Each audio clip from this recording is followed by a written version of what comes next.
अस्सलाम वालेकुम। फिर से खुश आमदीद कहती हूँ मिशेस किचन में। आज मैं आप सबके लिए दो बहुत ही ख़ास किस्म की डिश लेके आई हूँ।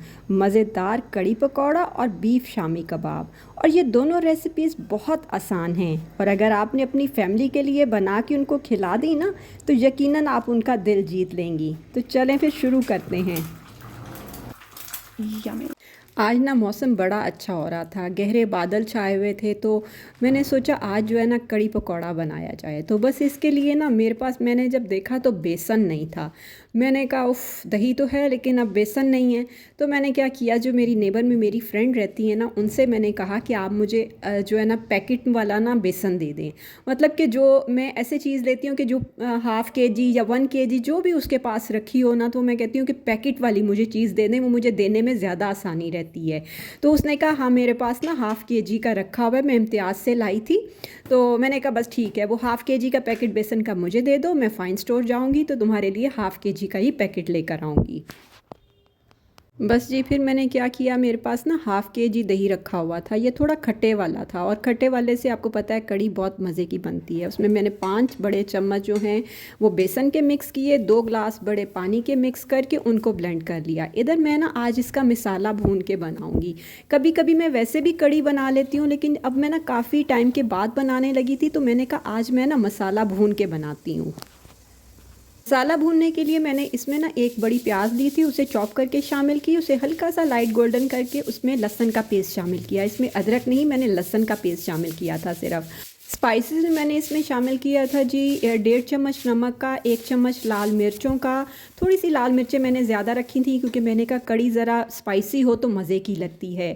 इसके अलावा मैंने इसमें आधा चम्मच हल्दी का शामिल किया था और पिसा इसमें मैंने धनिया भी शामिल किया था और फिर मैंने कूट के भी धनिया और ज़ीरा इसमें शामिल कर दिया था। और जब मसाला अच्छे से भुन गया फिर मैं इसमें टमाटो प्यूरी शामिल करूँगी।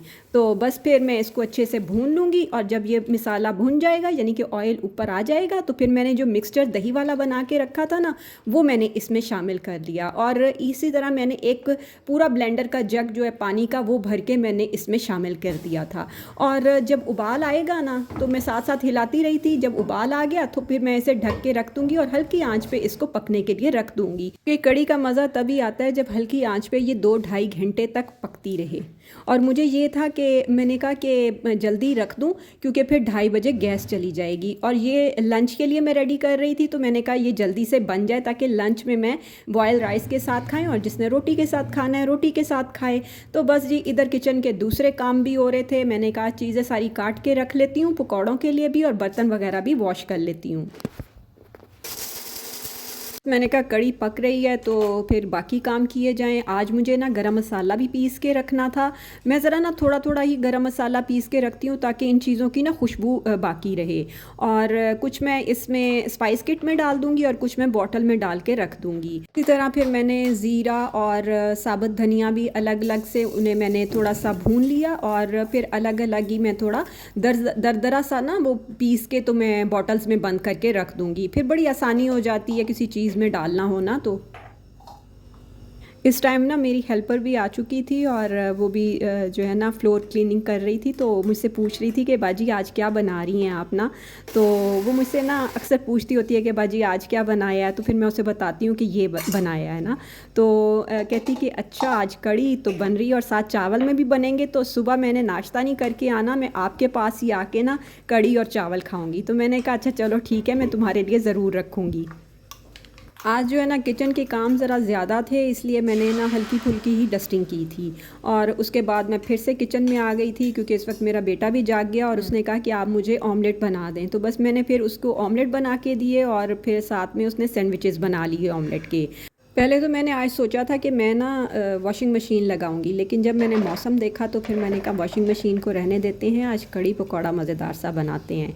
तो यहाँ पर ना पकौड़े के लिए मैंने सारी चीज़ें काट के रख ली थी। प्याज, हरी मिर्चें, आलू लंबाई में काट लिए थे बारीक बारीक से। इसमें धनिया डलेगा और इसमें बेसन डालूंगी और साथ में नमक, मिर्च, हल्दी, भुना कुटा ज़ीरा, भुना कुटा धनिया, थोड़ी सी अजवाइन और ढेर सारा धनिया।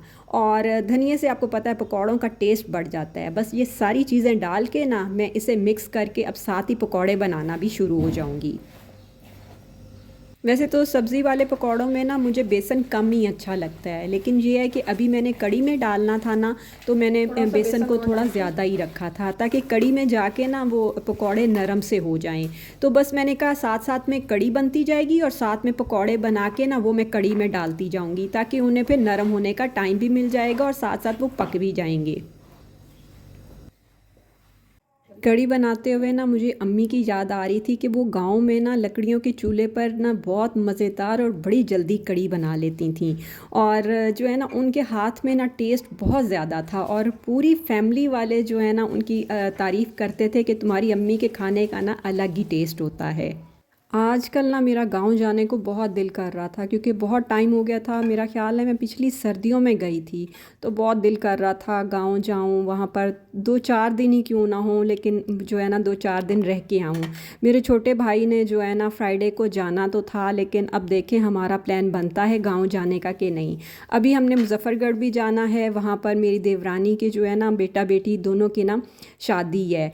लेकिन जो है ना मेरे हस्बैंड बहुत बिज़ी थे, उनके बहुत ज़्यादा लाहौर के आसपास ही विज़िट वगैरह कर रहे थे। वो भी सुबह जाते हैं, फिर रात को जाके 9 साढ़े 9 बजे वापस आते हैं। अब देखें जाना होता है या नहीं होता। और मेरा बेटा भी जो है वो KSK जाता है, अपनी यूनिवर्सिटी में उसका थीसिस चल रहा है, तो बस यही जो है ना सारे काम चल रहे हैं। और यहाँ पर देखें जी, तकरीबन 1:15 बजे तक ना हमारी कढ़ी मुकम्मल तौर पर रेडी हो चुकी थी, और मैंने तड़का बिल्कुल थोड़े से ऑयल में डाला था, क्योंकि पहले ऑयल में मैंने मसाला भी तो भुना था। और तड़के में मैंने सिर्फ 4-5 साबुत लाल मिर्चें और थोड़ा सा ज़ीरा डाल के ना तड़का लगा दिया था। और ये मैं अभी जो है डोंगे में निकाल रही हूँ। अपनी जो मेरी फ्रेंड है जो मेरी नेबर में ही रहती हैं, तो उनके लिए कड़ी पकौड़ा अब मैं उनको दे के आऊँगी। और ऊपर से मैंने गरम मसाला छिड़क दिया, और बहुत ही मज़ेदार से हमारा कड़ी पकौड़ा रेडी हो गया। मैंने अपने लिए ना साथ में चावल भी बॉईल कर लिए थे, क्योंकि मुझे चावल और कड़ी पकौड़ा बहुत मज़े का लगता है। और फिर मैंने सोचा था कि रात में मैं नहीं लूँगी, और फिर नेक्स्ट जो है ना पराठे के साथ फिर मैं कड़ी खाऊँगी। ये दोनों जो है ना कॉम्बिनेशन बहुत मज़े के लगते हैं।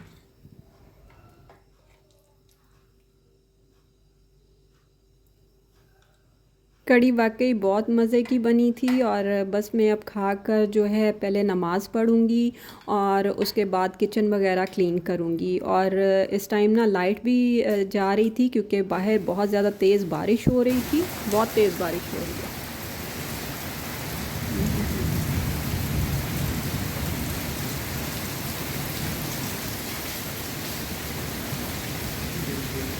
बादल। अब जी ये है 6 बजे का टाइम, और अब 6 बजे गैस आई, और फिर मैंने जल्दी से ना शामी कबाब बनने के लिए रख दिए, क्योंकि ये ख़त्म हो चुके थे। तो बच्चों को ज़रूरत होते हैं, तो कभी वो सैंडविच बना लेते हैं, कभी बर्गर में। तो ये फिर घर में बने होना तो बड़ी आसानी हो जाती है। तो बस मैंने बीफ का कीमा लिया था ½ kg, और उसमें मैंने साबुत गरम मसाले की एक पोटली बना के डाल दी थी। साथ ही मैंने चने की दाल ली थी 1 कप, मैंने रात को ही भिगो दी थी, वो डाल दी। और उसमें मैंने 2 प्याज स्लाइस करके वो शामिल कर दी। और जी मैंने 2 आलू लिए थे, वो भी छील के इसमें शामिल कर दिए। और स्पाइसेस में मैं शामिल करूँगी, तकरीबन मैंने 1.5 चम्मच नमक का शामिल किया था, और इसमें मैंने आधा चम्मच हल्दी का शामिल किया था, 1 चम्मच भर के कुटी लाल मिर्चों का शामिल किया था, 1 चम्मच ही भुना कुटा ज़ीरा, 1 चम्मच भुना कुटा धनिया। ये सारी चीज़ें शामिल करके इसमें मैंने अदरक लहसुन का पेस्ट भी 2 चम्मच भर के शामिल किए थे। और फिर मैंने इसमें जितना मैंने सोचा कि कीमा गल जाएगा ना और दाल भी पक जाएगी, तो बस मैंने जो है ना पानी शामिल कर दिया इस हिसाब से, और इसको भी मैंने पकने के लिए रख दिया। मैंने कहा जितनी देर में शामी कबाब का मसाला रेडी होगा, उतनी देर में ऐसे करती हूँ अदरक लहसुन का पेस्ट रेडी कर लेती हूँ, क्योंकि लहसुन मैंने कल का जो है छील के रखा हुआ था, अदरक मैंने अभी से काट ली थी। अब मैं ना इन दोनों का अलग अलग ही पेस्ट बनाऊँगी, क्योंकि जो है ना अगर अलग अलग बनाया हो ना तो बड़ा फ़ायदा हो जाता है। किसी चीज़ में हमें लहसुन चाहिए होता है, किसी चीज़ में जो है अदरक चाहिए होता है, और किसी चीज़ में दोनों चीज़ें डालनी होती हैं। तो बस मैं इसी तरह जो है ना बॉटल्स में डाल के रखूँगी। और यहाँ पर मैंने लहसुन जो है ना डालने के बाद उसमें मैंने ऑयल डाला था, और जिसमें अच्छा सा वो मिक्स हो जाए, यानी कि ना वो अच्छे से ब्लेंड हो जाए। और इसमें मैंने ना थोड़ा सा नमक और हल्दी भी डाला था, क्योंकि आपको पता है नमक और हल्दी दोनों जो है ना चीज़ों को प्रिजर्वेशन में बड़ी मदद करता है। तो बस फिर मैंने भी यही किया। मैंने ना बॉटल्स को लेबल भी कर दिया था कि इसमें लहसुन है, इसमें अदरक है, और इसके अलावा आप इन्हें फ्रिज में भी रख सकते हैं। मैं इन्हें ना फ्रीज़र के डोर वाले हिस्से में रखती हूँ, फिर वो ना मुझे आसानी रहती है और बहुत ज़्यादा फ्रीज़ भी नहीं होता, और जब मुझे निकालना होता है बस मैं थोड़ी देर के पहले निकाल देती हूँ और फिर हंडिया में डाल के फिर दोबारा वापस रख देती हूँ। यहाँ पर मैं दिखा रही थी जी, मैं अब कहवा पीने लगी हूँ। यहाँ पर देखें जी, हमारा कीमा और दाल मुकम्मल तौर पर रेडी हो चुका था। जो थोड़ा बहुत पानी रह गया था वो मैंने तेज़ आंच करके उसे भी ख़त्म कर दिया, और आलू भी मैंने निकाल के साइड पे रख दिए, क्योंकि आलू को आपने जो है ना चॉपर में नहीं डालना होता, वो बहुत ज़्यादा फिर अंदर ना मिक्स हो जाते हैं जी। फिर मैंने क्या किया, मैंने सारा मिक्सचर डाला चॉपर में और इसको अच्छे से मैंने पीस लिया, और फिर एक डोंगे में निकालने के बाद मुझे ना ये थोड़ा सा नरम सा लग रहा था, तो मैंने कहा थोड़ी देर के लिए ना मैं इसे फ्रिज में रखती हूँ, जब ये नॉर्मल हो जाएगा तो फिर मैं इसमें ना इसके कबाब बनाऊँगी। लेकिन उससे पहले मैंने इसमें 1 चम्मच पिसा गरम मसाला शामिल कर दिया था, और जो आलू थे वो भी मैंने डाल के अच्छे से हाथों से इसको मिक्स किया था, और ढेर सारा धनिया डाल दिया था, और सब्ज़ मिर्चें तो मैंने पहले ही पकते वक्त भी साबुत जो है ना शामिल कर दी थी, तो अब मैं नहीं करूँगी। बस ये देखिए, मुझे थोड़ा सा लग रहा था ना नरम, तो मैंने फिर इसे फ्रिज में रख दिया। और अब ये है जी रात का टाइम, और इस टाइम ना लाइट दोबारा आई, तो मैंने कहा अब जल्दी से फिर जो है ना वो कबाब बना के रख लेती हूँ और साथ में वीडियो भी बना लेती हूँ। तो बस मैं यहाँ पर जी जल्दी से कबाब बनाऊँगी, और फिर मैं ना नीचे मैंने पहले थोड़ा सा ऑयल लगा लिया था। फिर ना जब आप फ्रीज़र में से निकालते हैं ना, जब ये फ्रीज़ हो जाते हैं तो बड़ी आसानी से ये फिर ना खुल जाते हैं, और फिर बस मैं फिर जो है इन्हें फ्रीज़र में रखूँगी, और फिर सुबह मैं आपको दिखाऊंगी कि मैं इन्हें पैकेट में बंद करके कैसे रखती हूँ। और कबाब जब मैं बनाती हूँ ना, तो वो फिर जितने साइज़ के मुझे सही लगते हैं मैं उतने साइज़ के ही बना लेती हूँ। मेरे थोड़ा सा कबाब का कई दफ़ा ना साइज़ बड़ा भी हो जाता है, लेकिन वो बहरहाल जब वो ब्रेड वगैरह पे लगाते हैं ना, तो बच्चे कहते हैं कि थोड़ा ना कबाब का साइज़ मम्मा बड़ा ही रखा करें। तो यहाँ पर देखें, ये सुबह का टाइम है, और मैंने जो है ना अब इनको जो है पैकेट में इस तरह करके ना ज़िप लॉक बैग में बंद करके तो बस फ्रीज़र में रख दूँगी, जब ज़रूरत होंगे तो निकाल लूँगी। तो यहीं पर अपनी वीडियो का एंड करते हैं, और अगर आपको दोनों रेसिपीज़ अच्छी लगी हों, यानी कि कड़ी पकौड़ा और शामी कबाब की, तो आपने लाइक भी करना है और सब्सक्राइब करना मत भूलिएगा। ओके, अल्लाह हाफ़िज़।